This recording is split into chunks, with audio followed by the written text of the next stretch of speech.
Quando a gente olha nos olhos dela e ela olha de volta, tudo fica assim, meio fora do normal. Porque a gente se sente mais forte e mais fraco ao mesmo tempo. Se sente eufórico e ao mesmo tempo apavorado. Aliás, a gente não sabe o que sente. Só sabe que tipo de homem quer ser. É como se alcançasse o inalcançável sem estar preparado.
Vemos um museu cercado de policiais, quando repentinamente um grande dragão sai de dentro das portas do local, derrubando as viaturas e jogando fogo. É quando algo puxa os policiais e os salva.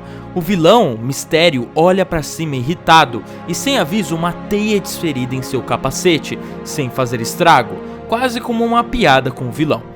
Os policiais olham para cima maravilhados, então ele surge epicamente. O Homem-Aranha socando o gigante dragão, o fazendo desaparecer em um passe de mágica. Ele pousa em cima de um carro de polícia, ajeita as costas que estão um pouco doloridas e diz: Aí, cabeça de aquário, dragões? Isso aí não tá fora de moda? Vespas gigantes em grande quantidade aparecem, indo em direção ao herói. Mayday Parker continua assistindo. Ela fica tão entusiasmada que até joga sua pipoca pro ar, torcendo pro seu pai. Ela se levanta e vai em direção à janela. May Parker, onde é que você pensa que tá indo? Mãe, eu tô pronta pra ajudar o papai. Ele tá perdendo feio contra as vespas ali. Ela é interrompida quando presta mais atenção na televisão. O Homem-Aranha rapidamente solta uma teia no capacete, puxa o homem e chuta, o quebrando, derrubando Quentin Beck no chão, interpretado pelo ator Bruce Campbell.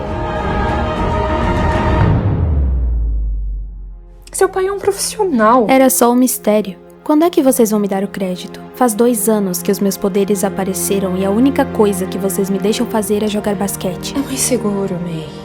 A gente conversa disso toda semana. Tá, toda semana. E o papai? Vai chegar pra gente ver o filme? Eu acho que não, querida. Que novidade, né? May diz isso tudo cabisbaixa. Claramente, ela não estava bem. A ausência de Peter a incomodava. Não era a primeira noite que eles perdiam juntos, nem a segunda, nem a 100ª. Mayday se tranca então no seu quarto e a cena corta pro Homem-Aranha sendo aplaudido numa delegacia enquanto todos zombam do Quentin Beck. Quem sabe na próxima aparição você não arranja um emprego melhor, Beck. Vemos Peter se balançando aos poucos por Nova York. Mais um dia de trabalho concluído. Os vilões de fora já vencidos. Mas e os de casa? Ele chega pela janela, entrando enquanto a MJ o espera. Ela tira sua máscara e o beija, o segurando em seus braços. O problema na coluna continua? Um amigo me ensinou a pedir ajuda pra estralar de vez em quando. Não. nem sonhando. Não. Eu não vou fazer o que o outro Peter fez. Não, pode me largando. Ambos riem juntos, após tantos desencontros ao longo dos anos, ambos estão no ápice do seu relacionamento, se divertindo, tirando o melhor da vida que possuem depois de tanta dor e sacrifícios. Eles param de rir e MJ aponta para o quarto de Mayday. Peter pergunta se deveria ir falar com ela e MJ diz que não. MJ aperta sua barriga com força. Ela e Peter se entreolham. Tem algo implícito. MJ diz que logo May vai entender. Amanhã é um novo dia, diz ela, enquanto May em seu quarto, abraçada com um urso enorme de pelúcia, diz: Ok, amanhã é um novo dia. Vemos Peter acordando muito antes do despertador tocar, já que seu sentido aranha sempre o avisa. Ele olha pro lado e vê a Mary Jane toda remelenta, uma visão que ele aguardou por anos. Ao mesmo tempo, Mayday Parker também acorda antes do despertador do celular por conta do sentido aranha. É um novo dia. Temos aquela confusão de uma casa, o Peter indo pra lá e pra cá, pegando suas pastas e ferramentas de trabalho, Mayday comendo seu café da manhã porque tá atrasada e a Mary Jane preparando seus roteiros. É uma bagunça, mas uma bagunça agradável. Peter tá vestido de Homem-Aranha e corre até a janela, se despedindo da família, pulando pela janela. Mayday se empolga, pega sua mochila e vai correndo até a janela quando sua mãe interrompe. Não, você não vai, e você vai como todo mundo, como todos os meros mortais, andando e usando as perninhas, e não pra ficar pulando de prédio em prédio. May se mostra descontente e sai pela porta. Vemos ela andando pela rua quando ela para, olha um beco e tem uma ideia.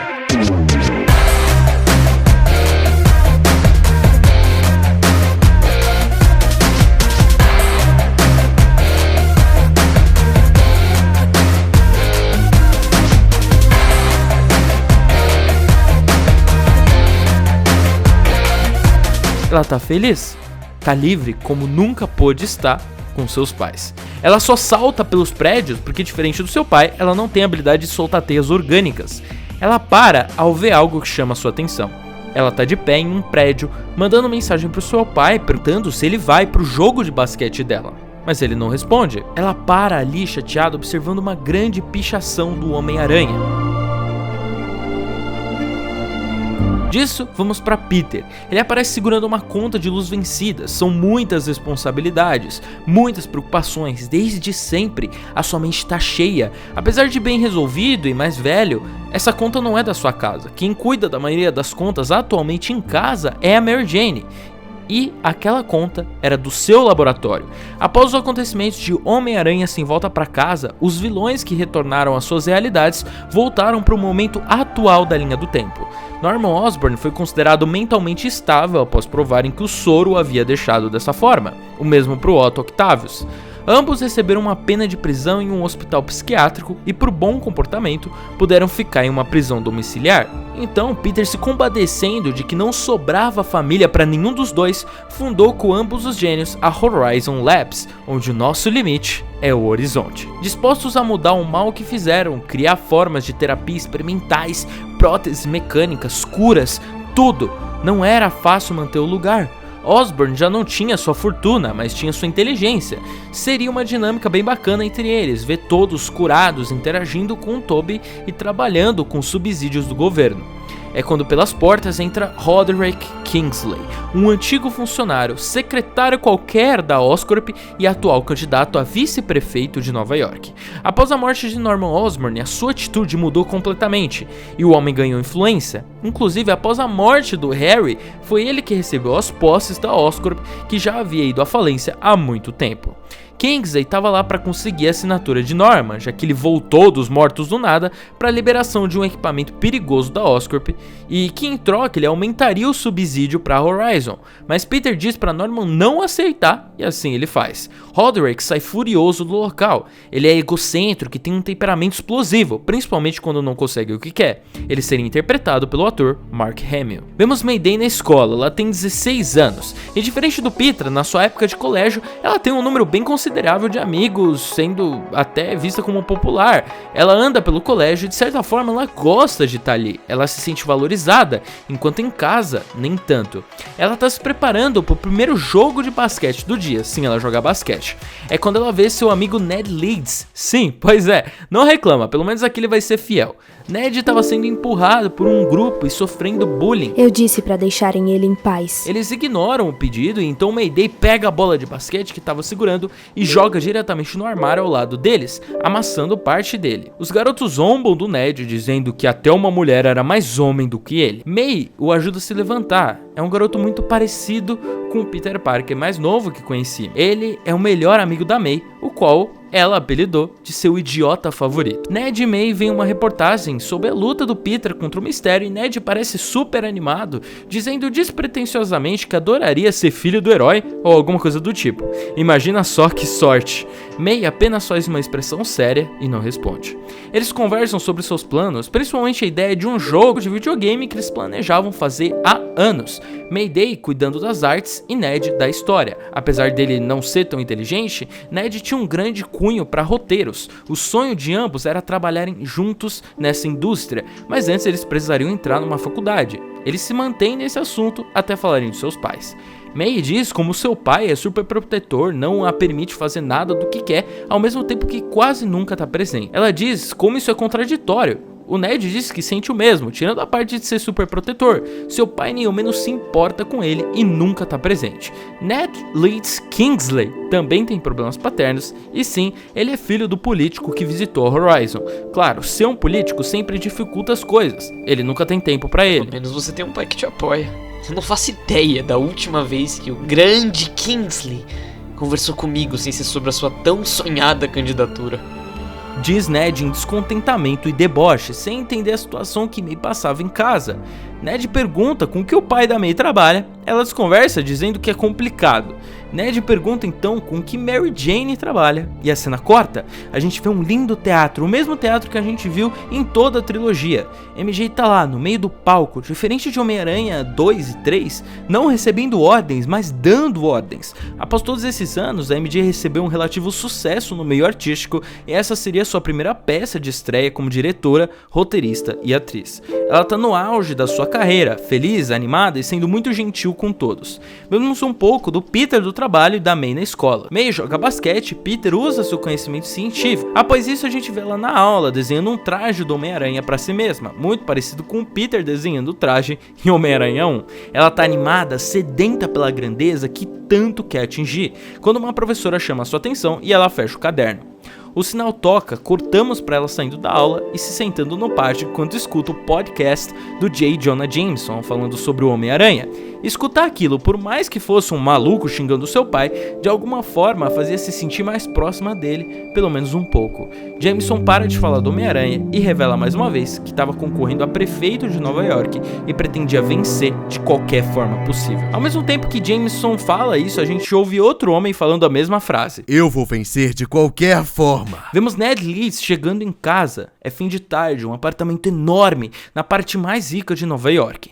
Ned tenta falar o quanto ele teve as maiores notas da sala naquele semestre, mas o pai não parece escutar. É quando ele chega em uma sala e seu pai tem uma reunião com dois homens, o candidato a prefeito e o agente de campanha. Ele tenta dialogar com o pai, que fecha a porta na sua cara sem dizer uma palavra e olhando com um olhar penetrante e apático. Ned sai andando, decepcionado, enquanto segura um sketchbook pequeno em que desenha trajes de herói para si mesmo, imaginando uma realidade diferente da que vive, abrigado em um mundo de fantasia.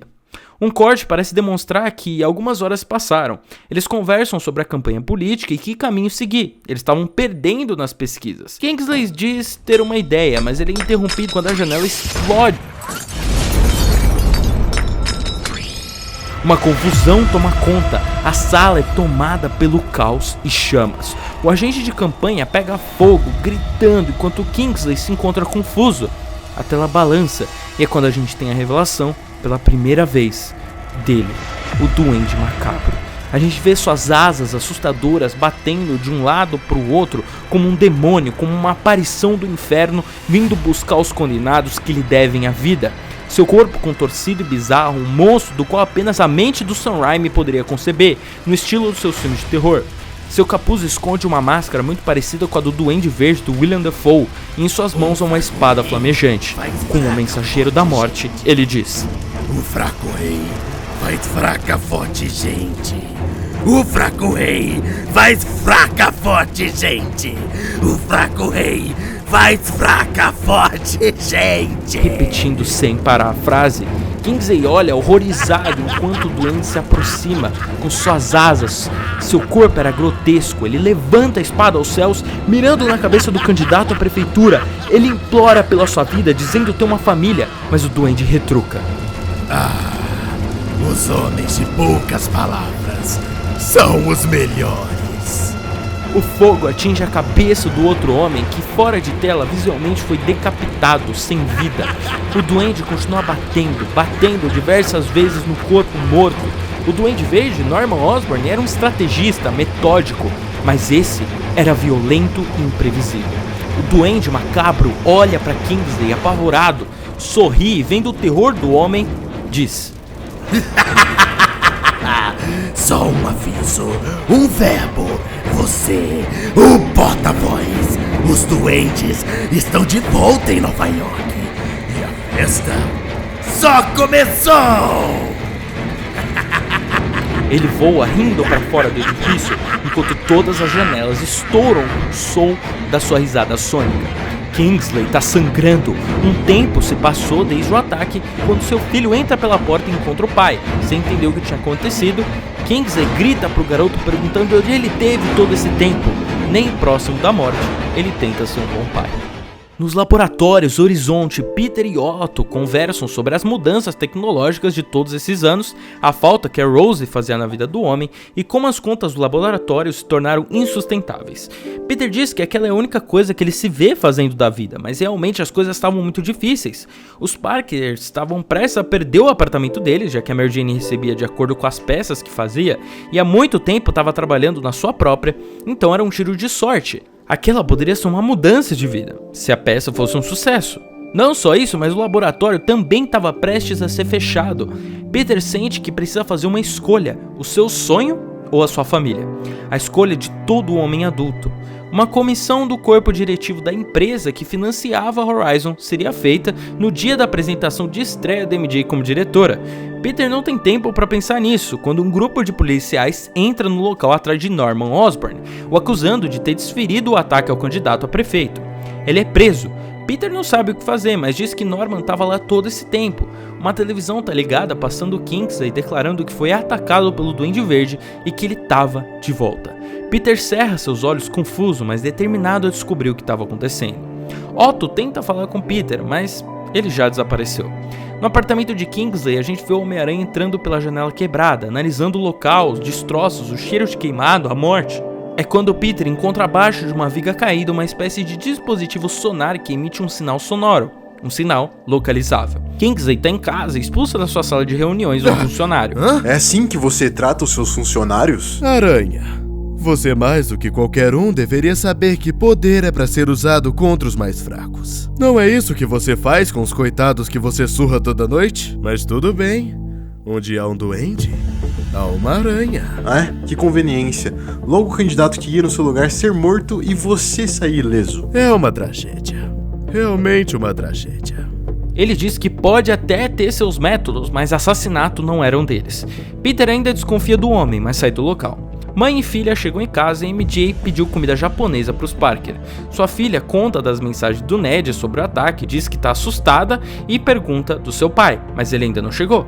Peter está na prisão conversando com Norman. A gente vê Norman sempre muito deprimido na história, não acreditando que fez nenhum bem em sua vida após saber do destino trágico do seu filho, trabalhando horas e horas na Horizon para compensar o mal que fez. O antigo vilão suplica, dizendo que ele não foi o responsável, e Peter diz que sabe, ele vai encontrar quem fez aquilo. MJ liga para ele e ele sai do local. Peter chega com comida japonesa pela janela, dizendo que chegou na loja antes do entregador sair e não quis perder tempo. Durante o jantar, eles tentam conversar de coisas mundanas, mas o assunto não poderia ser outro. May primeiro pergunta o motivo dele não ter aparecido no jogo dela. Até a Mary Jane apareceu. Ele diz que era trabalho, não poderia deixar de lado, como todas as outras vezes que não deixou. Eles falam do duende, se Peter não vai fazer nada com o Homem-Aranha, e ele diz que já tá fazendo. ele não a conta nada, sem detalhes, nadinha. Ela se irrita, sentindo-se excluída, sentindo que poderia sim fazer alguma coisa a respeito. Ele não acredita que ela tá pronta. É algo interessante de notar. Peter tenta ao máximo não trazer nenhum assunto da sua vida de Homem-Aranha pra casa, sempre tentando esconder os detalhes de alguma forma. Ele quer manter esses dois mundos separados, principalmente da May, como se a quisesse proteger. No meu aniversário de 14 anos, eu tive que explicar que eu ter grudado na parede foi um delírio coletivo dos convidados. Não dá. Até quando eu vou ter que me esconder? May, de certa forma, despreza a forma que seu pai a trata. Por não aceitar que ela possa ser uma heroína como ele, ela se sente injustiçada, como se não fosse o suficiente para chegar à grandeza do seu pai, como se nunca pudesse ser como ele. São expectativas que ela precisa quebrar ao se soltar das suas amarras. Ela vê seu pai em tantos lugares, tão grande, tão importante, e no fim ela queria ser igual, ou só queria a atenção dele. Peter tá sempre ausente, lutando contra o crime, enquanto ela precisa ficar em casa, só observando até chegar seu momento. Não mostre seus poderes, se esconda. May não quer mais se esconder, ela quer que o mundo a veja. E talvez seja fácil julgar a personagem, mas sabe, ter pais ausentes é algo muito difícil para um adolescente, mesmo que a justificativa seja responsabilidade. Você é muito novo para entender, assim como ela. Várias pessoas aqui no canal já passaram por isso, mas essa é a jornada da May, entender os dilemas do seu pai, porque ela vai passar por eles durante a história. É assim a vida adulta, pessoal. A gente julga nossos pais por tantas coisas na adolescência que eles nos falam, e eles inclusive sempre falam, olha, um dia você vai saber, um dia você vai querer falar isso pro seu filho, mas no fim a gente passa por tudo que eles tentaram nos proteger, e finalmente a gente entende o porquê deles tentarem nos proteger, ou de serem como são. Traumas, responsabilidades, isso vem pra todo mundo algum dia. Porque nesse caso, Mayday Parker somos nós. Eu, você, uma geração de filhos de pais que conquistaram tudo. As expectativas são altas, não das outras pessoas em cima de nós, mas de nós em cima de nós mesmos. Você não vai me ajudar, é o mais seguro. Mais seguro, mais injusto, mais idiota. Você não tá pronta. Seu pai entende o lance aranha melhor do que ninguém. Ah, tá. Entende sim. E de responsabilidade com a família. Ele entende? O que você disse? O que você ouviu. E eu sei que você concorda comigo. Meu jogo, nosso filme, nada. May se levanta da cadeira. Peter tenta impedi-la, mas MJ diz pra deixar ela aí. A função de Mary Jane na história é ser o farol tanto de Peter quanto de May. Enquanto Peter se mantém confuso em como ser um pai, em como proteger sua filha e tá lá por ela ao mesmo tempo, May quer se libertar, ser livre e atingir seu potencial. MJ é uma mãe com uma carreira de sucesso nas apresentações, responsável pelas contas da casa. Ela tá resolvida depois de tantos anos se questionando se seria uma boa mãe, se não acabaria se tornando como seu pai, que a maltratava. Ela provou a si mesma que era muito maior do que as suas inseguranças. Ela e Peter conversam sobre o quão é difícil criar uma criança, principalmente nessa idade, e o quanto ele tinha medo de que... Ele só para, não fala o que ia falar e segue em frente sem tocar no assunto. No meio da conversa, existe algo, existe um segredo. Peter diz que achou um dispositivo no apartamento do Kingsley que poderia dar uma pista. Mayday Parker ouve e pega o dispositivo no paletó do pai sem que ele veja. Ela manda uma mensagem pro seu melhor amigo e a gente vê Ned em casa em meio a gritarias do seu pai contra ele e suas notas, o chamando de inútil e imprestável, mesmo que ele tivesse ido tão bem. Ele tá analisando o que parecem ser clínicas de recuperação diferentes na internet. Mas recuperação do quê? Quando ele recebe uma mensagem de May para se encontrarem, ele sai correndo para sair de casa, para fora do seu sofrimento. Ela foge pela janela e vai encontrar Ned. Os dois amigos tinham um lugar especial que se encontravam, chamado de The Spot, um lugar que eles estavam longe do mundo, em cima de um supermercado. Aquele era seu lugar de conforto, com cadeiras e fotos dos dois. Ned claramente tem uma queda pela May, e a May, bom, talvez ela esteja inclinada, mas ela tem tantas preocupações que nem pensa nisso. Ned tá muito cansado, que May estranha, mas eles conversam sobre suas vidas e planos. May e Ned sonhavam em ir para a faculdade juntos, mas uma coisa tá estranha. Enquanto May fala da sua aplicação para a faculdade, Ned fica quieto. Ela pergunta sobre a carta, mas ele desconversa, sem dizer se realmente se inscreveu ou mandou sua redação. May precisava desestressar, esqueceu um pouco do resto do mundo, e eles conversam sobre música quando May se dá conta que o dispositivo que seu pai encontrou era sônico. Vai até o banheiro e analisa o dispositivo. No caso do Ned, ele coloca o que parece ser uma carta na mochila da garota. Ela retorna, se despede do amigo e desaparece, voltando para casa e trabalhando no aparelho. Ned volta para casa, mas desmaia no caminho. a cena escurece. Mayday, após ativar o dispositivo, passa a madrugada toda tentando encontrar o sinal rastreável, apenas encontrando de manhã. Aparentemente, o sinal estava vindo da Oscorp. Ok, era hora de agir. O momento dela fazer o certo, de seguir os grandes poderes e... alguma coisa. Pelo menos era isso que ela tentava se convencer. Peter entra no quarto dela vestido de Homem-Aranha e ambos têm uma conversa. Mas Peter parece distante, aparentemente pensando nos problemas da sua vida, ao invés de ver que ali na sua frente a sua filha estava perdida. Ele repete o mesmo papo de sempre, que a ama e quer proteger.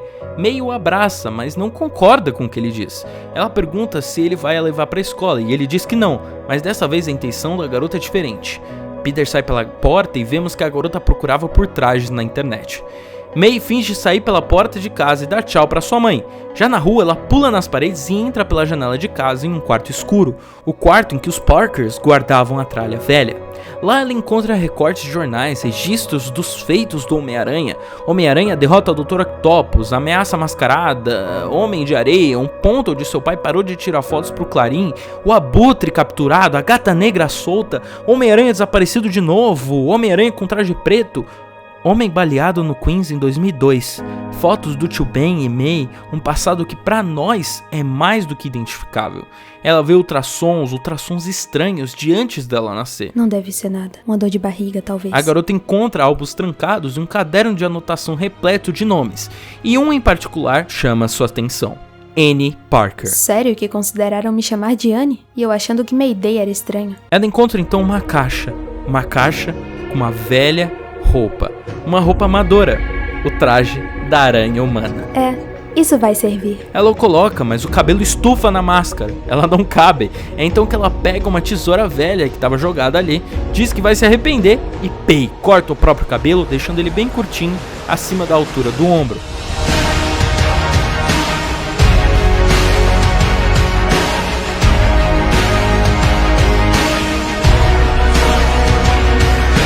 Aranha humana? Não me parece tão ruim.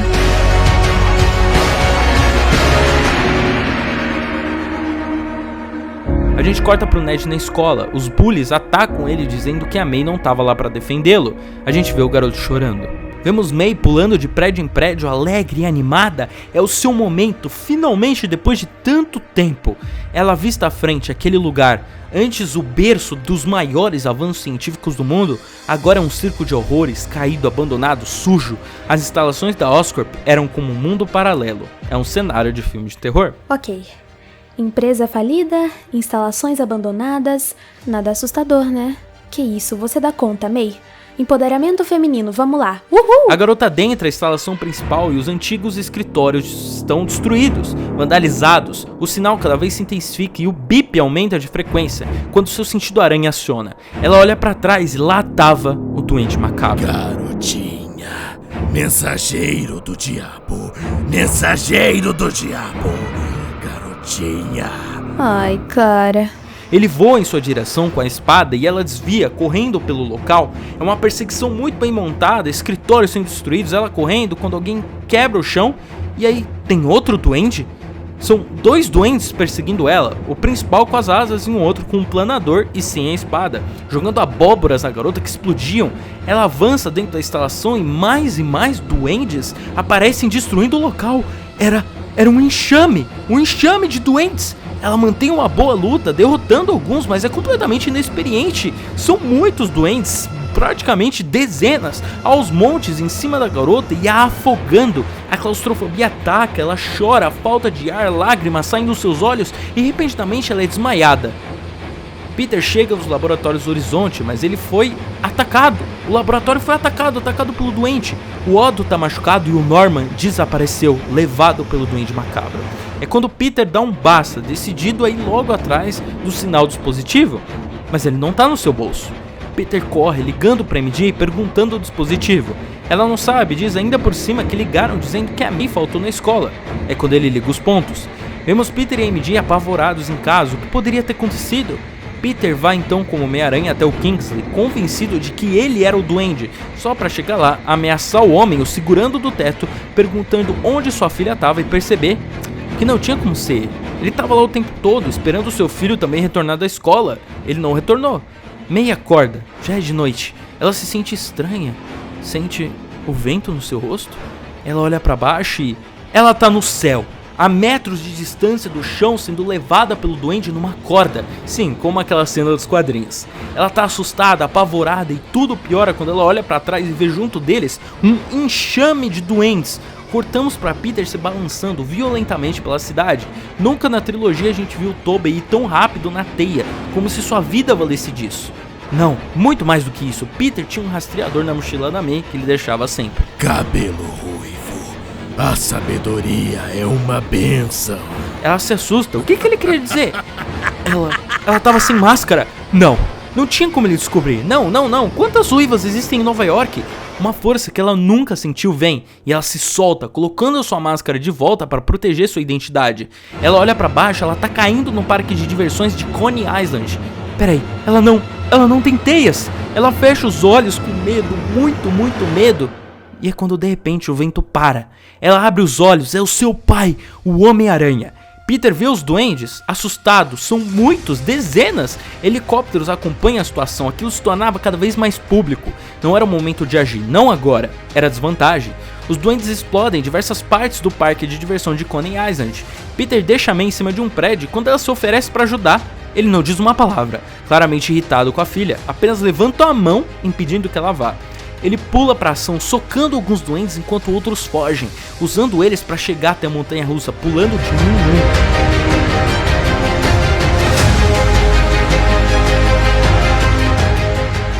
Vemos o Homem-Aranha pulando desesperadamente pra cima de uma montanha-russa cheia de pessoas que estava caindo, soltando uma teia nos carrinhos, puxando e impedindo que caiam dos trilhos. Seu foco era salvar civis. Ele desce devagarinho o carrinho, mas do outro lado a roda gigante se solta, caindo em direção ao chão. May não pode fazer nada, ela não tem teias. Não tem. Ela se sente impotente, sem poder fazer nada, mas observa seu pai com um misto de admiração e medo. Peter pula por dentro da roda gigante, se apoiando na parte do meio da roda, soltando diversas teias para segurar. Seu traje começa a rasgar, mas ele já passou por pior. Peter coloca levemente a enorme roda gigante no chão, sem machucar ninguém, apenas dizendo: isso não vai ser nada bom pras minhas costas. O Homem-Aranha salva todo o lugar e sai de lá rapidamente. Ele pula até onde a May tá, ela vai atrás e obviamente uma discussão começa. Você não vai entrar nessa vida, May. Não ainda. E eu já te disse 1 milhão de vezes. Ah, é? Se não agora, quando? Você me disse quando eu recebi os meus poderes, que me treinaria. Mas você nunca fez isso. Peter diz como que ela pôde ser tão irresponsável. Ela nunca tinha feito algo como aquilo. May diz que claro que não tinha feito. Ela nunca pôde nem sair de casa direito, mas quando saiu conseguiu até encontrar um dos lugares que os duendes se escondiam. Ela disse que conseguiria e conseguiu. Isso deixa Peter um pouco sem argumentos. Realmente ela conseguiu, mas ver a própria filha naquilo é angustiante. A história é o drama do Peter com a sua filha, da ideia de deixar uma flor florescer no momento certo, com medo de permitir que a sua filha cresça, que ela conquiste o mundo que é dela, por receio de que ela sofra o mesmo que ele sofreu pelas responsabilidades. Ele quase morreu diversas vezes, quase perdeu o amor da sua vida, perdeu o seu melhor amigo. Ver o duende retornando é como ver a possibilidade da sua filha passar pelo exato mesmo que ele passou. Não só isso, mas tinha outra coisa errada em deixar sua filha se arriscar. Realmente, Peter parecia postergar aquela decisão todas as vezes, como se sempre deixasse para o próximo ano e nunca fosse treinar de fato a sua filha, como se não quisesse que ela fizesse parte desse mundo. Ele diz que eles vão conversar em casa, com a mãe dela junto. Ele lhe dá a mão e ele se balança com ela por Nova York. May, ao ver seu pai furioso, decide não contar sobre sua identidade secreta ter sido revelada. É quando passamos pro Ned, derramando uma substância verde no chão e psicótico ao lado de uma loja de sorvete, observando aqueles que faziam bullying com ele, e finalmente os atacando, derrubando cada um no chão, criando a pergunta: como ele fez isso? Vemos um laboratório, o Duende Macabro tá lá, com diversos equipamentos do Duende Verde, Norman Osborn, produzindo soros de duende em larga escala. A gente vê pessoas em estado decadente, sentadas nos cantos, apavoradas, enquanto o duende ri. Peter vai até o túmulo do tio Ben e da tia May. Ele tá confuso, ele não sabe como criar sua filha ou sair daquela situação. Não sabe se ele tá fazendo certo com ela. Peter relembra de uma vez que estava com tio Ben, ainda uma criança. Tio Ben estava pintando a casa pelo lado de fora, subindo na escada bem alto e arrumando tudo, já que não tinha o dinheiro para pagar alguém para isso. Peter pedia e pedia para ajudar o tio Ben, e ele estava preocupado, mas ao invés de brigar com o garoto ou simplesmente afastá-lo, ele desceu da escada de forma atenciosa, pegou uma porta velha que estava no porão e disse ao Peter que se ele conseguisse pintar tudo, sem falhas, do jeito que ele visse ele fazendo de longe, os dois sairiam para tomar sorvete. E assim ele fez. Peter tentava e tentava dia após dia, ao ponto de que a casa já estava toda pintada e ele ainda estava tentando, até que um dia ele conseguiu. Ele finalmente conseguiu. Ben tinha deixado uma parte não pintada da casa para que o Peter fechasse a pintura, e agora que ele tinha aprendido, o Ben permitiu. Peter sorri lembrando disso, dizendo que se ele estivesse aqui, seria muito mais fácil. Ele lembra do dia que a tia May fez a mesma coisa enquanto fazia um chá, ensinando Peter não de uma vez, mas dando tarefas que servissem como treino. Talvez ele devesse fazer o mesmo. Ouvimos o podcast do Jameson falando de 2 ameaças aracnídeas destruindo rodas gigantes. É May passando o podcast pro Peter e MJ dizendo que o quanto aquilo era bom. Bom, sério? Claro, ela e seu pai estavam juntos. May diz que não importa o que eles façam, ela vai atrás daquilo. May diz que é decisão dela. Ele diz que ela só pode decidir quando ela fizesse 18 anos. Mas ela diz que no momento que recebeu aqueles poderes, era a responsabilidade dela decidir o que fazer com eles. Peter fica em silêncio. Kingsley faz uma declaração pública, passa até na televisão, falando sobre o ataque em Coney Island, sobre o quanto os super-humanos eram perigosos e ele era a solução. A transmissão é interrompida, ouvimos uma voz abafada, assustadora e um brasão com o rosto do Duende Verde em tela. Cenas de guerra, de fome, de terror passam, com os duendes narrando de fundo a sua ideologia. Eles passam imagens de Norman Osborn, em seguida do Duende Verde. Fraco, forte. Essa é a diferença fundamental que todos se recusam a aceitar. Eu venho recrutando os mais fracos e os tornando os mais fortes. Evolução. Kingsley, evolução! Eu sou o anjo do inferno e quem quiser se juntar a mim é só gritar por ajuda e eu virei. O duende diz a sua filosofia de que o mundo é um lugar ruim e não importa as coisas boas que você faça para as pessoas, uma hora elas vão te trair. Ele quer acabar com aqueles no poder, provando que o povo é mais forte, provando que essa fachada de poder é falsa, que no fundo os homens lá em cima são fracos, muito parecido com a ideia do Duende Verde. É quando um grito sônico se espalha por quase toda Nova York, ensurdecendo por alguns segundos cada nova-iorquino desavisado. Peter e May também passam por isso, mas ainda mais intensificado pelos seus sentidos aumentados. A transmissão acaba. May olha pra Peter, dizendo: Você não disse que aquele você de outro universo tinha começado com 15 anos? Peter diz que nem em 1 milhão de anos eles seriam uma equipe. Ela se irrita e vai até o seu quarto. Peter então se senta, confuso, com medo pela sua filha, mas principalmente preocupado se estava criando ela do jeito certo. Mary Jane se senta ao seu lado como sempre. Ela era o seu farol. Ela pega um antigo álbum de fotos, com fotos dele com o tio Ben, da tia May muito idosa e do seu casamento com a MJ, mas principalmente mais e mais fotos da sua filha, do seu nascimento, seu primeiro aniversário, os dois jogando beisebol, assim como ele fazia com o tio Ben, vê o prêmio de ciências dela, o primeiro jogo de basquete vencido, uma foto dela com o Ned, que ele suspira porque, droga, logo ela ia estar namorando e isso é terrível para um pai aceitar, mas principalmente a gente vê uma foto dela vestida de Homem-Aranha, com os bracinhos na cintura. Mary Jane diz que não escolheria por ele. Os poderes da garota vieram dele, mas que pelo menos aquelas fotos poderiam ajudar. E qualquer decisão que ele tomasse, ela apoiaria, desde que houvesse proteção contra quedas. Ele chega no quarto da May, que tá chateada, desenhando um traje. Ele toca na porta, ela esconde o traje, ambos têm uma pequena conversa e Peter diz que vai treiná-la, mas com uma condição: proteção. Trocamos pro Ned, ele tá pronto para jogar o que seja lá que for o seu vício fora, aquela substância verde. Ele segura um frasco da substância que tomava e tá prestes a jogar pelo ralo. É quando Roderick Kingsley se aproxima, bêbado como sempre, derrubando tudo. Ned não entende, mas seu pai lhe observava, dizendo que soube dos garotos espancados por ele na sorveteria. E não, ele não estava bravo. Na verdade, estava relativamente orgulhoso, dizendo que Ned era exatamente como ele. Ele deixa a sala sem dizer mais nada. Ned segura o frasco, tremendo, assustado. Ele se pergunta, não pode ser. Ele treme, lacrimeja. Não como ele. Não, eu não posso ser como ele. Não, eu não sou como ele. Não, eu não sou. Não vemos a cena, apenas ouvimos o som de um frasco, deixando implícito se Ned chegou a usar a substância ou a jogou fora. Em seguida, May tá na escola, o Ned não apareceu, o que ela é estranha. Lá ela vê colegas apoiando os doentes como se fosse uma espécie de revolução. Cartazes, amigos vestidos usando máscaras e tudo de direito. MJ tá em casa, se preparando para ir ao teatro e fazer os preparativos para a peça, quando entra no quarto da May e encontra seu caderno aberto. A garota havia desenhado vários trajes, mas um específico chama a atenção da MJ. Peter tá na Horizon, o local foi fechado porque ele não conseguiu pagar.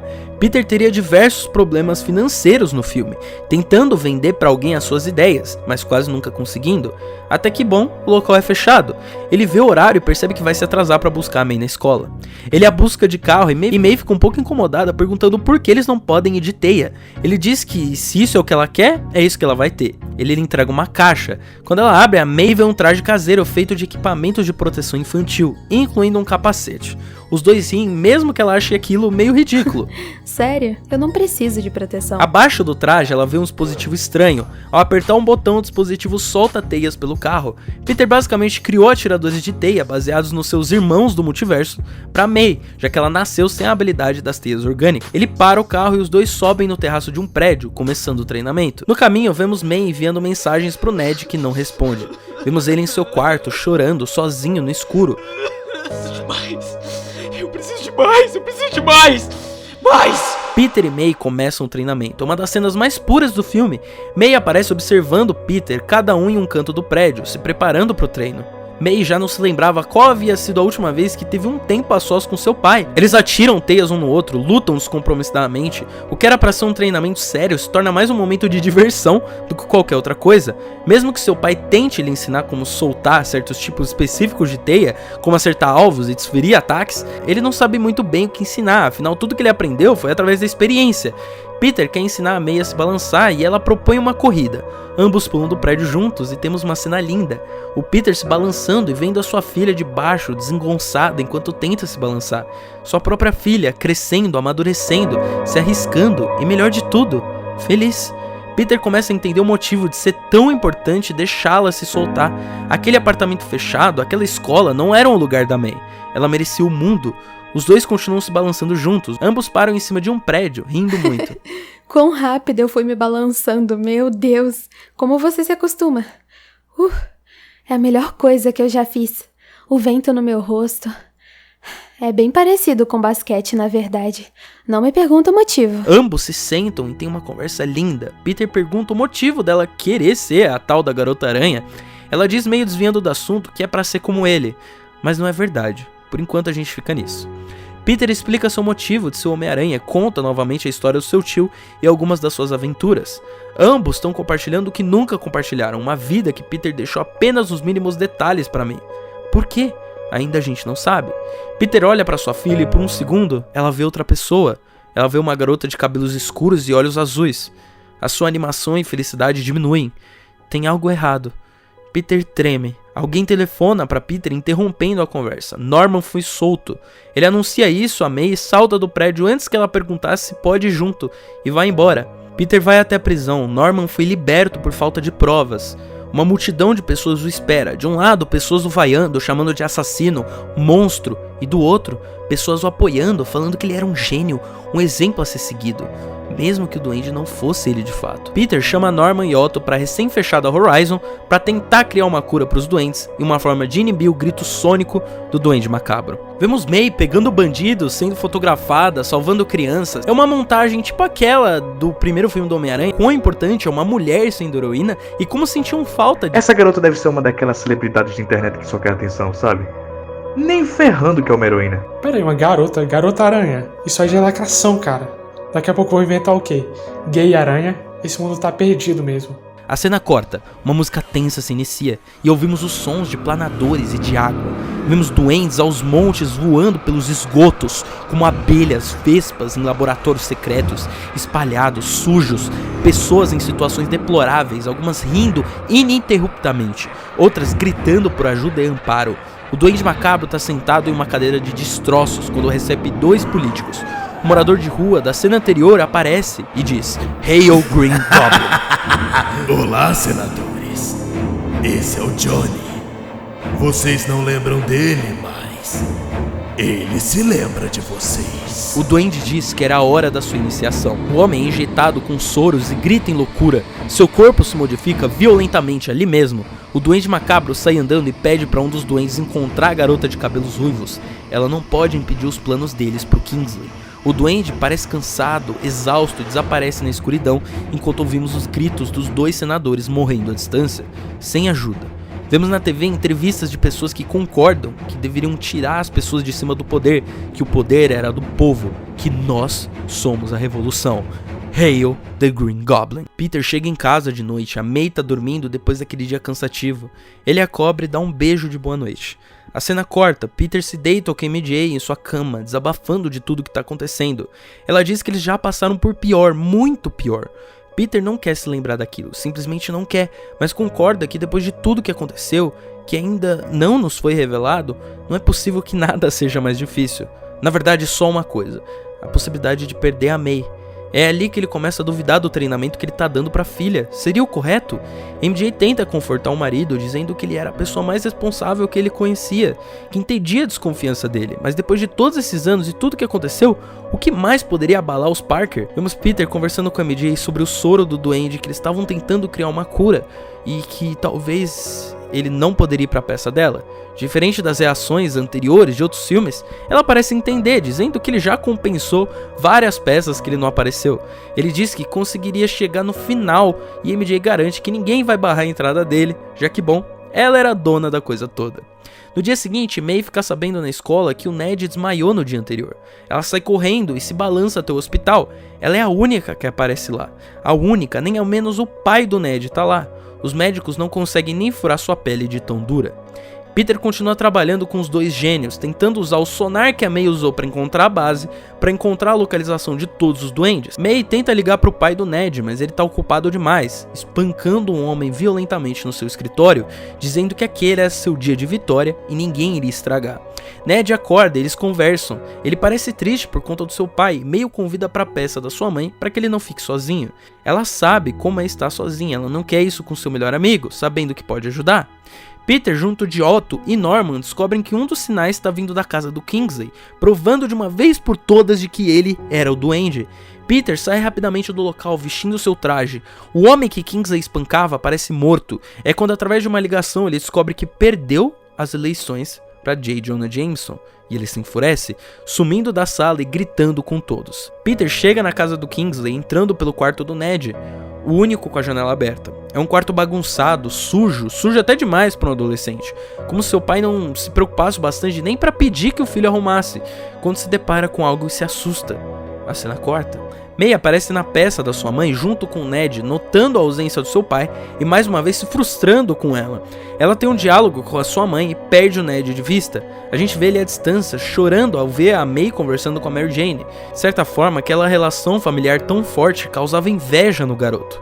Era tudo o que ele mais queria. Um sentimento impuro o dominava, a inveja que ele não suportava. Vemos o garoto consumindo a globulina verde, se arrastando pela parede. Meio procura e encontra seu amigo em um beco ao lado da peça, passando mal. Mas não era tão simples. A cena troca pro Peter no quarto do Ned, se deparando com todo o equipamento e o soro do Duende Macabro espalhados pelo quarto. Do ponto de vista da May, ela vê seu amigo vestido de Duende Macabro. Ned conversa com May no beco enquanto sua voz altera entre a normalidade e completa loucura. Ambos estão com a adrenalina ultrapassando os limites. Não entende! Não entende! Você não entende como é ser como eu! Você é tão forte, tão inteligente, tão... Por quê? Por que que eu não posso ser igual a você? Bem, eu preciso de ajuda, por favor. Eu não consigo largar, eu não consigo não usar. É tão bom. Eu te invejo, Peter Parker. E isso consumindo.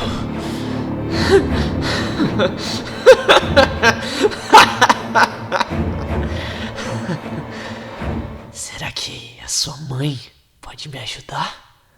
Vemos Ned desaparecendo enquanto pula entre os prédios, muito mais rápido que May pode acompanhar. O sentimento de ser superior tomava o Ned, alguém que se sentia inferior a todos os momentos, fraco, indefeso, querendo sempre estar nos holofotes, mas vendo sempre outros no seu lugar enquanto seu pai o cobrava sucesso. Ele permanecia no banco de reserva, aguardando seu grande momento. Não mais, agora ele era a estrela. E o show iria começar. Vimos delírios do Ned, momentos do seu passado. O seu pai é um alcoólatra, viciado como filho, o machucando, gritando. A gente vê uma linda mulher, brilhante, a mãe do Ned.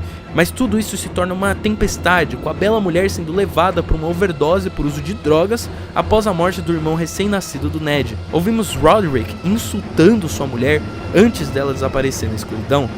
Ned não quer se tornar como sua mãe ou seu pai, mas cada vez mais replica mais e mais os seus atos sem perceber. Uma explosão acontece, May grita pelo Ned, mas ele desaparece. Lá dentro do teatro, Mary Jane é atacada pelo Duende Macabro. Ele diz que sabe da prole amaldiçoada dela, mas MJ se defende usando os atiradores de teia que Peter lhe deu de presente, ganhando tempo para fugir.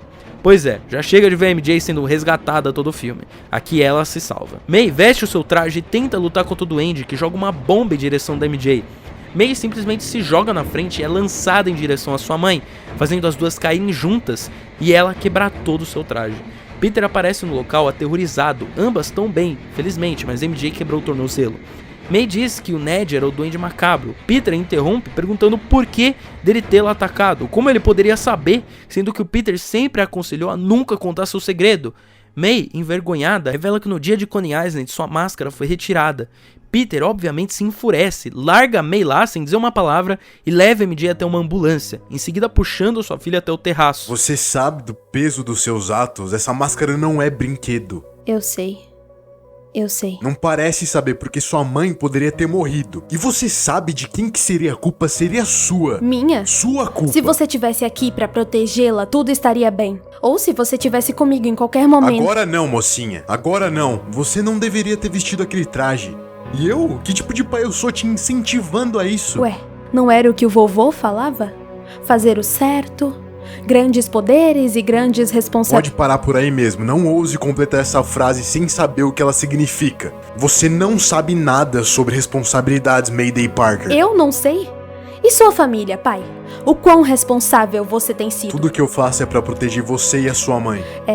E isso tem funcionado muito bem. Eu recomendo você mudar o seu tom comigo. Eu ainda não entendo por que você não me contou que sua identidade foi revelada. É pra isso que nós usamos máscaras. Eu tive medo. Medo? Medo do quê? Eu tenho medo de te dizer qualquer coisa, pai. De não estar com você, pai.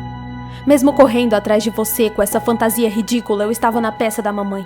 Mesmo assim, eu participei do meu jogo de basquete, enquanto você não conseguiu nem ao menos aparecer no meu aniversário de 16 anos. Com esse traje ridículo, eu poderia ouvir sua voz. Poderia treinar com você. Pelo menos poderia estar do seu lado, nem que fosse pra ver você de máscara. May se sente hipócrita. Ela foi quem sempre reclamou do seu pai não lhe contar a verdade sobre sua vida como Homem-Aranha. E ela fez o mesmo. No fim, ela tinha medo de decepcionar seu pai, de perder o pouco de chance de tê-lo por perto. Se ela contasse que sua identidade foi revelada, Peter não a deixaria ser a Garota Aranha. Eles não estariam juntos, não poderiam estar um ao lado do outro. Peter é seu herói, ela só queria estar com ele. Peter sabe que tá errado, sabe do tempo que perdeu por conta da sua vida, mas ele lembra das palavras do seu tio. É um conflito que ele não sabe como resolver. É o que o tio Ben iria querer, que ele perdesse a vida da sua filha? É quando Peter para, tomado por lágrimas fortes em seu rosto, ele olha para sua própria filha. Você não sabe o quão importante é manter essa máscara. May fica irritada, ele tava falando daquilo de novo esse papo sobre máscaras. É como se toda a sua vida fosse vivendo atrás de uma máscara, mesmo que não literal. É quando Peter diz em um tom abafado: eu não posso te perder como eu perdi ela. Me perder? Como assim me perder? May, do seu ódio, vai pra uma confusão estranha. Peter olha para sua filha como se ela fosse o diamante mais precioso do mundo. Seus olhos se enchem de lágrimas, mas ele não as deixa cair, tentando ser forte por ele mesmo, pela MJ e pela May. É como se as piores lembranças viessem à tona, a dor, a tristeza, tudo de novo. Você não é a primeira. Peter ainda tenta conter as lágrimas. May parece chocada. É quando ela liga os pontos. Os álbuns trancados, os ultrassons que não eram dela, o nome N no caderno de anotações. Não eram dos nomes que consideraram pra ela, era outra coisa. Meu Deus. Peter não se contém, as lágrimas eram inevitáveis. Ele diz pra May levar sua mãe do hospital pra casa, saindo dali sem dizer uma palavra com o rosto em lágrimas, deixando a garota em choque. A tela escurece. Vemos Ned chegando em casa, o Homem-Aranha tá lá, esperando nas sombras. Nunca vimos um Peter Parker tão calmo e ameaçador. Ele desce e confronta o garoto, chegando mais perto e perto. Ele tá enfraquecido, vestindo o traje do Duende Macabro. Era ele, era realmente... Uma bomba cai entre as pernas de Peter. Ela explode violentamente quando Peter empurra o Ned. O garoto queima metade do seu rosto e se arrasta para consumir mais soro do duende. Meu rosto! Pai!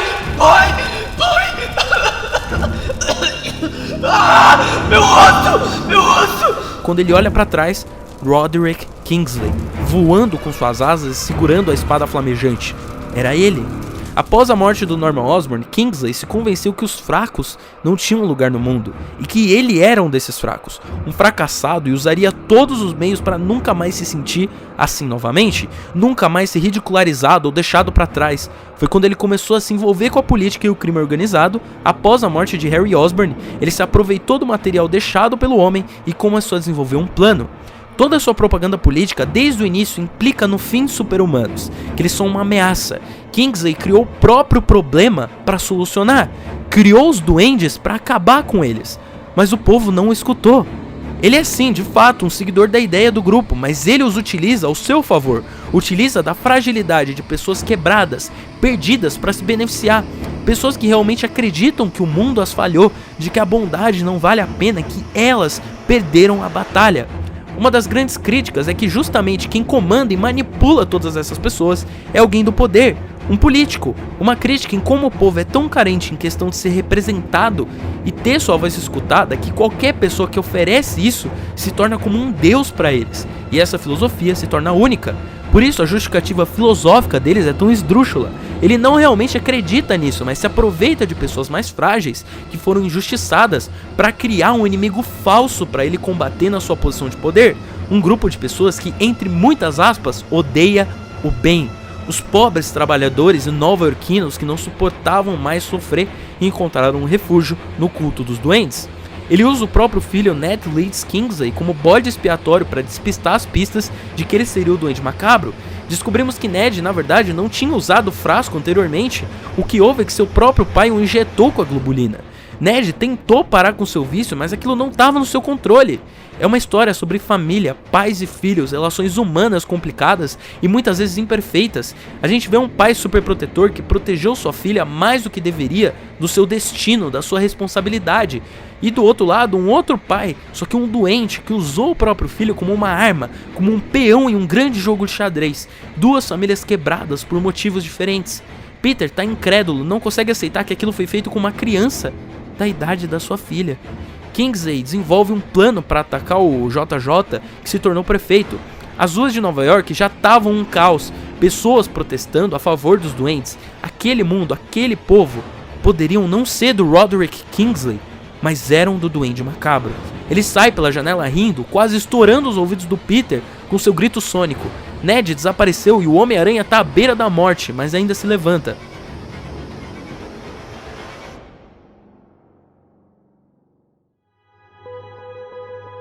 Os Parkers chegam em casa e Peter chega pela janela. É dia da posse de Jameson como prefeito. Ele tá na televisão já fazendo seus preparativos. May implora para deixá-la ir com ele, mas ele diz que não. Aquela era a sua batalha. May dessa vez não retruca, apenas aceita, lembrando do que ele havia dito sobre perdê-la. MJ tenta impedir o Peter, mas mesmo assim ele sai pela janela para a luta. MJ se senta, triste, acabada na mesa de jantar, e May não sabe o que fazer. Ela estragou tudo. A cena corta, Jameson tá fazendo seu discurso de posse em um evento montado no meio do Central Park, quando de trás dele dezenas e dezenas e dezenas de duendes aparecem, saindo dos esgotos, dos prédios, destruindo qualquer propriedade ao redor. Talvez até uma centena deles atacando o local, jogando bombas, enquanto do meio da fumaça e destruição, o Rei Duende, o Duende Macabro, aparece. Vemos Peter se balançando violentamente ainda longe do local. O Duende Macabro segura Norman Osborn no ar, prestes a matá-lo com a espada, dizendo que aquele era o resto do peso morto do que já foi um homem de valores, que preservava os mais fortes da espécie. Ele tá prestes a matar o Norman quando Peter chega e o resgata, surrando o Duende e começando uma batalha, enquanto Norman, fraco, se esconde. May se senta no telhado da sua casa, sozinha, desesperançosa. Seu pai acabara de sair em uma luta da qual poderia não voltar. Mais uma vez, mais um dia, como as centenas de outros dias em que ela ouviu se balançar pela janela, impotente, incapaz de usar os seus grandes poderes. May entendia o valor de seus poderes, mas não entendia as responsabilidades que eles traziam. Lágrimas caem do rosto da garota, lágrimas de vergonha, a vergonha do seu erro, da dor que causou, a confusão criada única e exclusivamente por ela, por só querer ser melhor, querer ser como ele, o seu herói. A gente vê flashbacks da May observando seu pai vestido de Homem-Aranha. Ela o olha de baixo, ele brilha de forma lúdica, enquanto os olhos da pequena Mayday se enchem. Ela via o seu herói, perfeito, que ao longo do tempo foi se tornando para ela cada vez mais imperfeito. As ausências, os desencontros, os aniversários perdidos, os jogos de basquete não assistidos, as conversas nunca tidas. Esse era o Homem-Aranha para Mayday Parker, um assento vazio. Repentinamente, um som de madeira é escutado, mas seu sentido aracnídeo não ativa. Ela olha para trás assustada, e é sua mãe. Vai embora. Não vai dizer nada? Não vai me dar algum discurso motivacional? Não, só vou ficar aqui. May tenta ser forte, tenta se segurar. Aquela angústia, dor no seu coração imploram para sair. Estranhamente, de alguma forma, ela se sente segura perto da sua mãe, mais forte e mais fraca ao mesmo tempo. E de um segundo para outro, com um estalar de dedos, May despenca em choro, soltando tudo, dizendo o quanto aquilo doía. Aquele peso, a falta, o medo, as expectativas. Diz que ela sabia sobre a sua irmã, a irmã que nunca teve. É compreensível que seu pai a protegesse tanto. Ele não queria que aquilo acontecesse de novo, mas ela foi tão injusta, grosseira, irresponsável. Ela não sabia, como poderia? Tudo estava tão confuso. Ela disse que precisava mais do que nunca ser a Garota Aranha, mas não para estar mais próxima do seu pai, não para provar algo como ela queria antes, mas porque ela precisava ser, ela só precisava. Isso a assusta, porque dessa vez era para valer. Sua mãe a abraça, abaixo do sol da manhã, e May fecha seus olhos. Ele era diamante precioso, mas esse não era o mundo dela, May. É injusto, é doloroso, mas eu e seu pai fizemos escolhas. E a gente viveu com as responsabilidades delas. Um dia, como qualquer outro, um inimigo descobriu a identidade do seu pai. E dessa vez ele não conseguiu salvar quem ele mais amava. Tudo despencou. Parecia que iria acabar entre mim e ele. Não tinha luz no mundo quando ele se foi. Mas então, numa tarde de primavera, foi a primeira vez que ele sentiu. Esse é o problema do Peter. Aquele sexto sentido dele não deixa nada passar. Foi aí que você veio. A nossa luz na escuridão. No meio das ruínas, uma linda garotinha de cabelos ruivos e olhos azuis. Foi um medo danado pensar que poderia acontecer com você também. Mas lá estava você, mais forte a cada dia, aprendendo, crescendo. Sabe aquilo que todo pai diz sobre seus filhos mudarem o mundo? Normalmente é exagero. Não são todas as pessoas que mudam o mundo, mas você. Desde que eu te vi subindo pela parede pela primeira vez, eu soube que você é a melhor de nós. May, eu e seu pai, a gente é tão imperfeitos, tão errados. Ferimos um ao outro tantas vezes. E fizemos escolhas para protegermos o que amamos. E chegou a sua hora de fazer a sua, filho. Se você sente que é o que precisa ser, então vá, faça, seja a melhor de nós. Seja o que eu não fui. Seja o que o seu pai não foi. Foi para isso que criamos você. Você é uma Parker Watson. O melhor de nós dois e um serzinho de luz. Você é minha estrela guia, Mayday Parker. E eu te amo.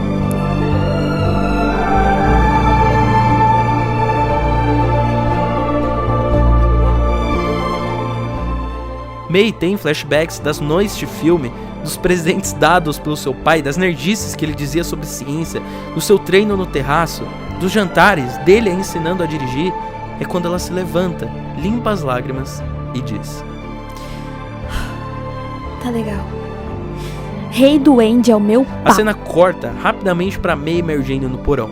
É quando a MJ tira de uma caixa vermelha novinha um traje, que inicialmente não aparece pro público. A cena corta, Kingsley tá de pé no meio do caos quando o Homem-Aranha chega, todo surrado, acabado. Depois a gente vê o Osborn e o Otto ali do lado, trabalhando como loucos em dispositivos pros ouvidos e uma cura, quando a gente ouve um barulho na janela. Toques leves.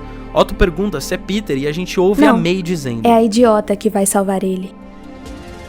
Peter soca o Kingsley enquanto este tenta acertá-lo com a sua espada.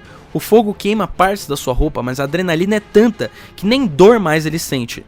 Diversos duendes começam a atrapalhar a batalha, gritando no Peter com seus gritos sônicos, quando Kingsley se aproxima, preparado para o ataque final.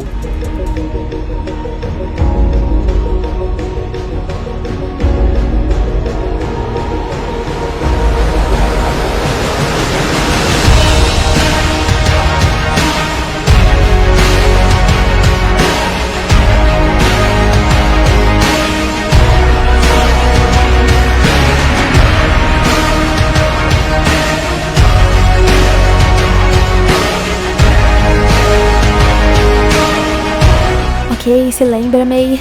É como jogar basquete. O Jameson vai adorar isso. Como você conseguiu esse traje? Ah, a mamãe me deu. É injusto que ele seja tão mais legal do que o meu. É o que dizem. Retrô saiu da moda. Eu não sou retrô. Ah, mas você já tá velhinho. Velhinho? É, quer que eu estale as suas costas? Peter diz que pode dar conta dele. Ela deveria ir atrás de curar o máximo de civis possíveis. Foi mal aí. Ai, essa doeu.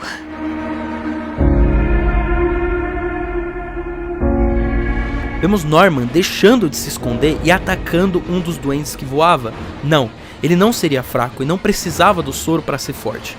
Ele consegue assumir o controle do planador e ajuda May e Peter na batalha. May, no meio do enxame dos duendes, vê o Ned, com metade do seu rosto queimado, jogando bombas e completamente fora de si. De todos ali, ele era o mais alterado. O soro tinha sido colocado tantas vezes no garoto que era possível ver suas veias saltando em verde. May vai atrás, gritando seu nome. Peter tá salvando pessoas quando vê Roderick sobrevoando os prédios e observando o caos. Na parte da May, ela tenta curar e salvar quanto pode, mas os policiais estão atirando nos doentes, matando alguns, enquanto ela implora para que eles parem com aquilo, ela poderia curar todos. É quando Ned a ataca violentamente. Ela tenta alcançar uma das curas, ele tá fora de si, totalmente. Aquele não era mais seu melhor amigo. Ela consegue desferir uma cura, mas parece que nem aquilo é suficiente. Era demais pro corpo dele. Eles voam, com ele socando a garota enquanto ela não reage, ainda acreditando que seu amigo ainda estaria ali. Ele precisava estar, ela precisava dele tanto quanto ele precisava dela na escola. Eles batem em um prédio e caem lá dentro, dialogando entre si enquanto a cura espalha pelo corpo do Ned. Ned, sou eu, por favor. Por favor, Ned, sou eu. Eu te odeio. Você nunca mais vai me defender. Eu nunca mais vou ser visto como inferior por você. Você me desprezando no silêncio, me olhando por baixo. Eu sentia, mas eu sou melhor agora. Melhor. Você nunca entenderia como é ser desprezado. Como é estar sozinho. Como é ser inferior. Ned, eu nunca te vi como inferior. Que? Eu sempre admirei você. Eu nunca poderia imaginar que você me via desse jeito. Como alguém que te despreza. Mas não é real, não é real. A sua força, tudo que você passou, eu não seria capaz de suportar. Eu não seria tão forte quanto você. Por quê? Por que você continua tentando me ajudar? Eu não entendo. O que eu preciso fazer pra você parar? Porque eu não consigo ver um futuro sem você. Por favor, os nossos planos, projetos, vem comigo. Isso tudo pode acabar. Tudo bem. Eu aceito. Ele para, abaixa a cabeça, uma lâmina atravessa o seu estômago. Flamejante, quente, dor. Ned sorri por um segundo, tomado pela adrenalina e medo. Atrás dele está seu pai, Roderick, que retirava a espada, dizendo que ele sempre foi uma decepção, nunca capaz de terminar o que começou. Ouvimos Peter gritando no fundo, puxando o duende macabro com uma teia para fora do prédio e o espancando. May grita e chora enquanto seu amigo cai do prédio, sorrindo. Ela pula e o resgata de cair diretamente para a morte. Ele tá delirando, acabado, enquanto ela pousa com ele em cima de um prédio. Peter e Roderick lutam atravessando prédios espelhados, lutando nos seus escritórios. Como você pôde fazer aquilo com seu próprio filho? Alguns elevam-se pelo pecado, outros caem pela virtude, Peter Parker. Os dois acabam caindo em direção ao chão. Se para o inferno quer ir, é pra lá que iremos! Ele lança uma bomba no asfalto, abrindo um buraco e os levando até os esgotos, nas instalações dos duendes. De volta a May e Ned, ele acorda do seu transe. Os olhos de May se enchem de lágrimas. Ela sempre o defendeu, sempre o ajudou, frágil, indefeso, alguém que nunca teve os pais que ela teve, o amor que ela recebeu. May? É você? Sim, sou eu. Ned, aguenta firme, a gente pode ir pro hospital. Eu só queria ser forte como você. Você é.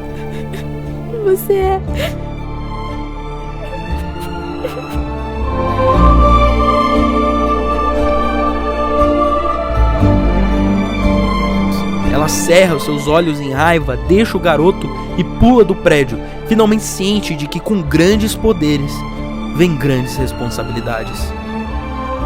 Peter e Kingsley lutam nos esgotos. Ele consegue acertar Peter, que cai no chão.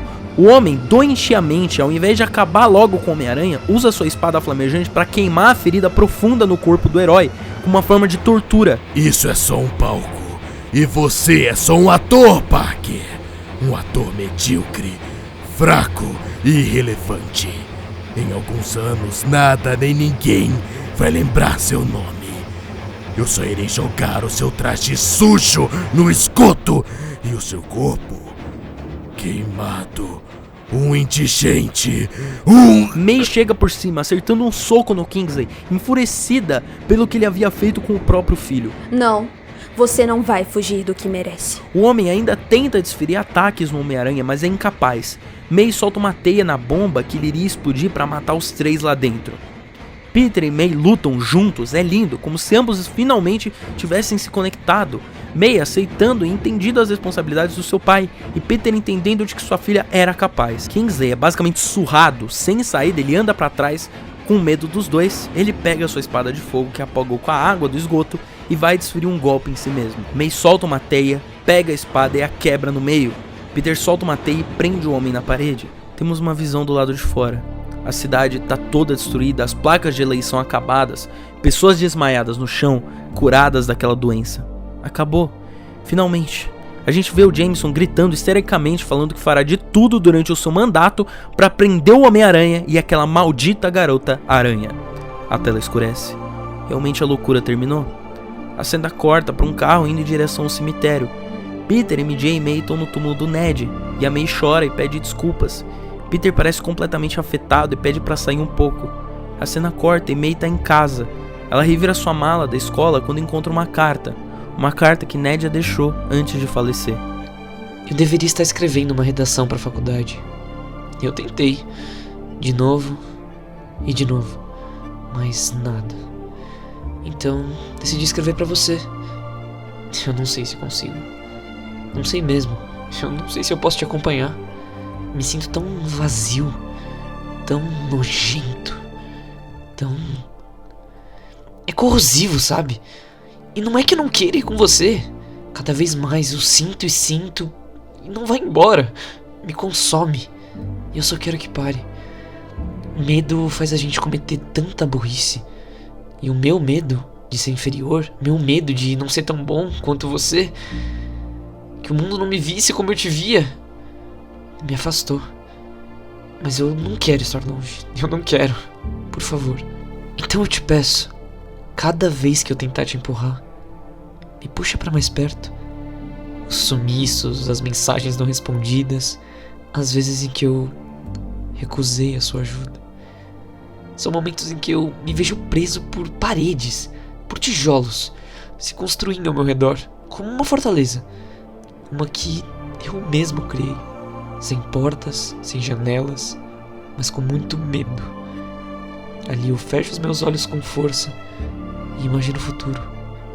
O futuro que eu te prometi. Que eu me prometi.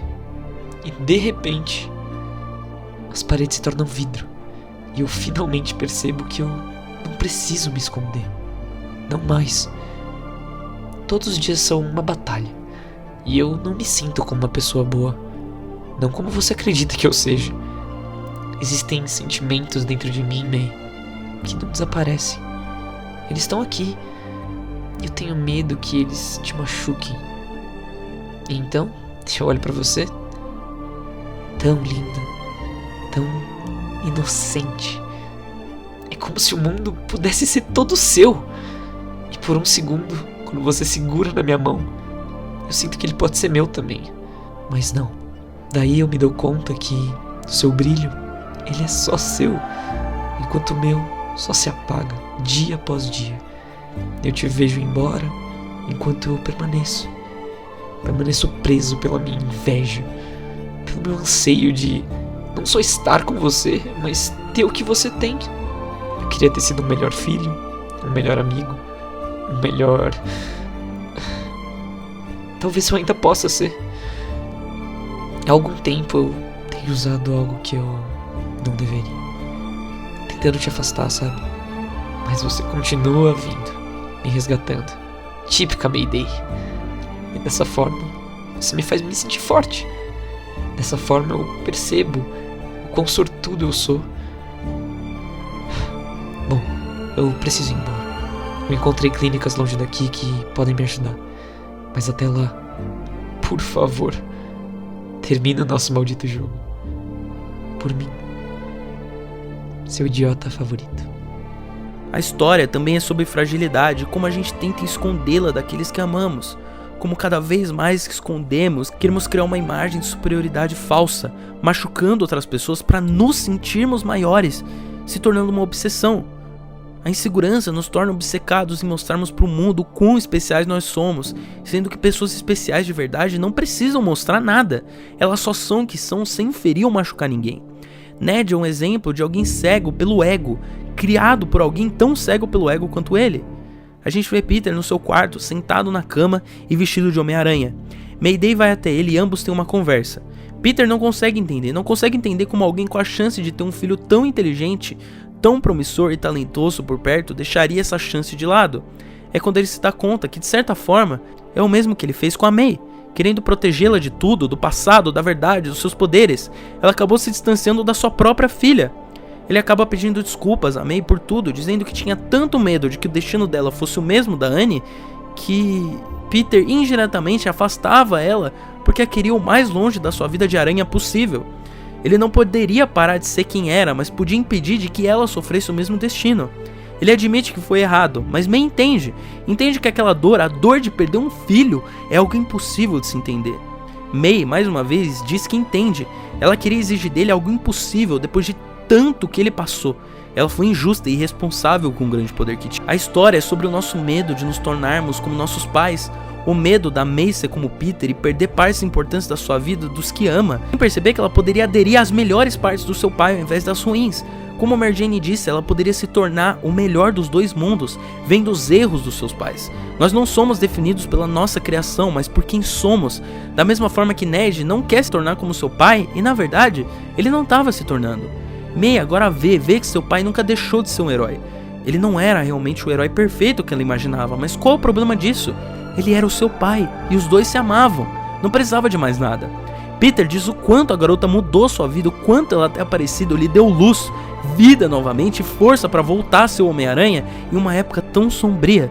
Ele tenta repetir o mesmo discurso do começo do filme, mas May diz que ele é péssimo em poesia. Ambos riem e se abraçam. Duas gerações de heróis evoluídos. Aqui outro grande tema da história se prova presente. O quanto uma criação pode alterar a vida de alguém. O amor, o carinho parental e uma boa criação. O paralelo entre o Peter e o Kingsley, a May e o Ned. Amor nos move. É um novo mundo. De certa forma, o Homem-Aranha antigo está ultrapassado. Ali está a nova geração, o novo mundo. Temos cenas de montagem do Peter vendo o jogo de basquete da May em que ela vence, aplaudindo a filha, da peça da Mary Jane sendo refeita e da May programando o jogo que planejava com Ned. As feridas ficam, a dor também, mas a esperança das partes boas de quem amamos, essa fica e para sempre vai ficar. A cena corta para um dos momentos mais épicos do filme, uma narração da May enquanto